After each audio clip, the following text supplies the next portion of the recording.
हमारे पास एक सीपीयू आया है जिसे हमें चेक करना है। कस्टमर का है, कहना है उसका कि इसमें नो डिस्प्ले आ रहा।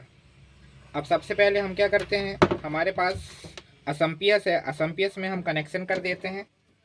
इसके बाद हमारे पास स्क्रीन है, स्क्रीन से जुड़ी हुई है ये बीजीए केबल। हम एक तरफ ये स्क्रीन से जुड़ी हुई है, दूसरी तरफ हम इसे यहाँ लगा देते हैं, सीपीयू में लगा देते हैं। अब इसके बाद चलिए, अब हमारे पास एक कीबोर्ड और माउस, तो हम इसे यहाँ पे लगा देते हैं। ये लग गया हमारा कीबोर्ड। अब इसमें हम लगा रहे हैं माउस।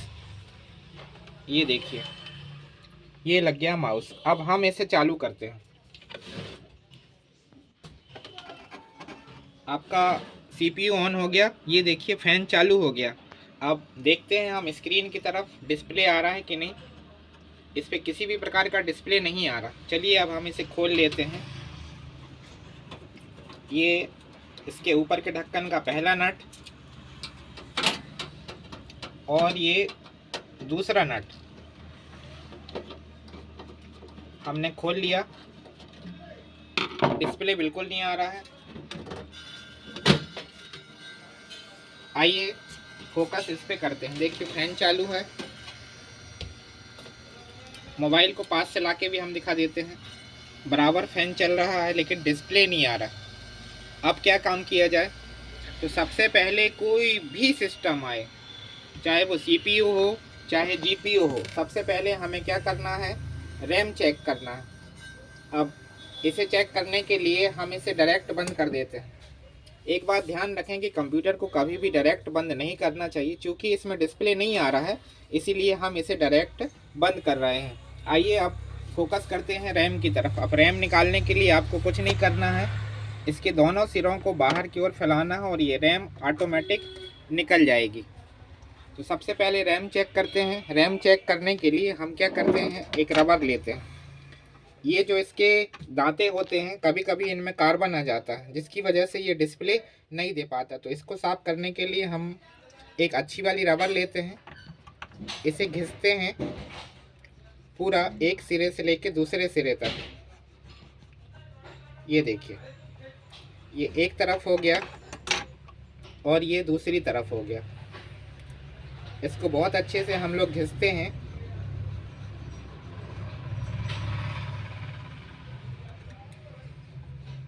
इसे कार्बन आना भी कहते हैं। कभी कभी रैम में कार्बन आ जाता है, जिस वजह से ये क्या होता है, डिस्प्ले नहीं दे पाता। अब देखिए, इसे हमने अच्छे से साफ कर लिया ताकि इस पर किसी भी प्रकार का डस्ट ना रहे। अब हम इसे लगाते हैं।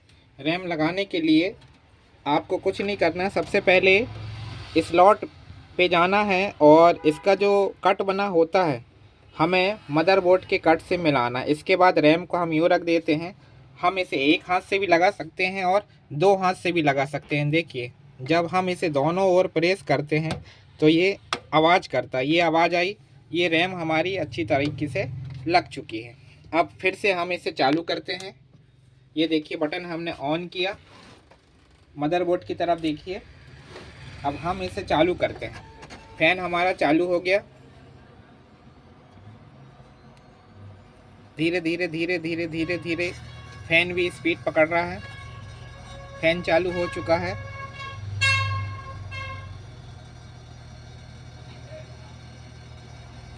डिस्प्ले अभी भी नहीं आ रहा।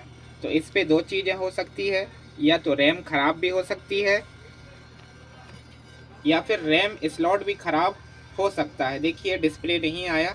अब हम इसको बंद करते हैं। अब इस रैम को हम दूसरे स्लॉट पे लगाते हैं। कभी कभी क्या होता है कि जो रैम स्लॉट है वो भी ख़राब हो जाते हैं। हम इसको इस स्लॉट से निकालते हैं। अब हम इसे दूसरे स्लॉट में ट्राई करते हैं। ये इसे हमने दूसरे स्लॉट में लगा दिया। इसको अच्छे से खोल के इसके कट को हमें मिलाना है। ये लिखिए, ये कट की आवाज़ आई दोनों तरफ से, मतलब हमारी रैम लग गई। अब हम इसे चालू करते हैं, यहाँ से भी चालू करते हैं सीपीयू से। अब देखते हैं इसकी पोजीशन क्या है। ये फैन चल रहा है, रैम लगी हुई है, ये देखिए डिस्प्ले आ चुका है। तो दोस्तों कभी भी हमारे पास सीपीयू यदि आता है तो सबसे पहले हमें क्या चेक करना है, रैम चेक करना है। मैंने तरीका बता दिया। कभी भी रैम चालू स्थिति में ना लगाएं, यानी कि यदि सीपीयू चल रहा है, उसमें बराबर पावर आ रहा है, आपकी पावर केबल लगी है या इसके अंदर का फैन घूम रहा है, तो हमें किसी भी चालू स्थिति में इसके पार्ट नहीं निकालना है। हम बोर्ड से बंद कर दें, इसके बाद हम रैम लगाएं। रैम लगाने के बाद फिर सीपीयू को चालू करें। आइए अब देखते हैं इसमें क्या फॉल्ट थी। सबसे पहले तो फॉल्ट ये थी कि इसमें कार्बन था, जिसे हमने 2 से 3 या अच्छी रबर आएगी ज़्यादा से ज़्यादा 5 रुपए की, उससे हमने इस सीपीयू को ठीक कर लिया। देखिए अब मदरबोर्ड पे फोकस करते हैं। ये जो रैम लगी हुई थी सबसे पहले इस स्लॉट में लगी हुई थी जिसमें ये डिस्प्ले नहीं दे रहा था। इसका अर्थ क्या है कि ये जो स्लॉट है ये काम का नहीं रह गया है। रबर से घिसने के बाद जब यही रैम हम सेकंड स्लॉट में लगाते हैं तो हमारा डिस्प्ले ऑन हो जाता है।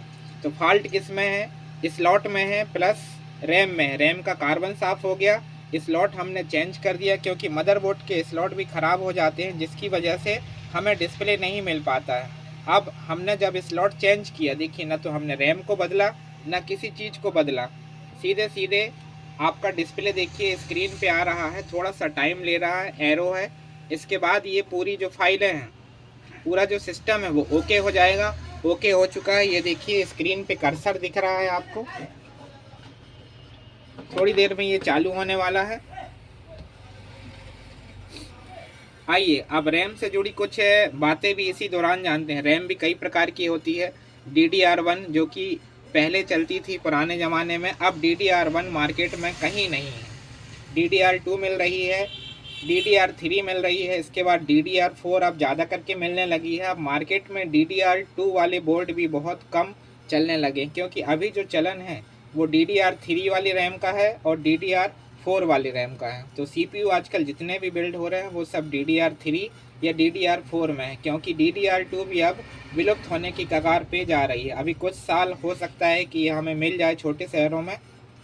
ये देखिए आपके सामने डिस्प्ले आ चुका है, हमने कुछ नहीं किया। इसमें सिर्फ 5 रुपये की रबर लगी है आपकी और आपका जो CPU है वो चालू हो गया। इसका आप कस्टमर से चाहें तो 400 रुपये, 600 रुपये, 1000 रुपये जो भी चार्ज करना चाहें आप कर सकते हैं और फ़ायदा ले सकते हैं, बट ये किसी को हमें बताना नहीं है। आइए मदरबोर्ड पे फोकस करते हैं। देखिए सबसे पहले रैम थी इस स्लॉट पे, अब ये आ चुकी है यहाँ पे, यानी कि इसका एक स्लॉट जो है वो जा चुका है। अब डिस्प्ले भी आपके सामने है। तो ये आपका CPU देखिए 5 रुपये में ठीक हो गया। तो कभी भी कोई भी CPU आता है यदि नो डिस्प्ले देता है तो सब नो डिस्प्ले का संबंध 2 कारणों से हो सकता है। एक, ये केबल जो हमारी लगी है हो सकता है ये ख़राब हो गई हो, या फिर दूसरा कारण क्या है, सबसे पहले हम चेक करते हैं रैम। रैम पे फोकस करें। ये रैम हमारी ख़राब हो सकती है, कार्बन आ सकता है या रैम स्लॉट ख़त्म हो सकता है। तो हमने इस CPU को इस प्रकार से ठीक कर लिया सिर्फ 5 रुपये की रबर से। आप भी ऐसा कर सकते हैं। तो और यदि रैम नई लगाने के बाद भी आपका डिस्प्ले नहीं आता तो ऐसी स्थिति में हम प्रोसेसर की ओर जाएंगे, प्रोसेसर को चेक करेंगे। और यदि प्रोसेसर को चेक करने के बाद भी आपका डिस्प्ले नहीं आ रहा तो ये समझ लीजिए कि टोटल फॉल्ट अगर किसी चीज़ की होगी तो वो होगी मदरबोर्ड की। कभी कभी किसी केस में असम्पियस यदि पर्याप्त पावर नहीं देता और सिस्टम बार बार रीस्टार्ट होता है तो हमें असम्पियस चेक करना पड़ता है। लेकिन यहाँ पर जो फॉल्ट थी 100% वो थी रैम से। रैम में कार्बन था जो कि हट गया है। दूसरी चीज़, रैम स्लॉट आपका एक ख़राब हो चुका है, इसलिए हमने दूसरे रैम स्लॉट में लगाया है। इस प्रकार हमारा सिस्टम चालू हो चुका है।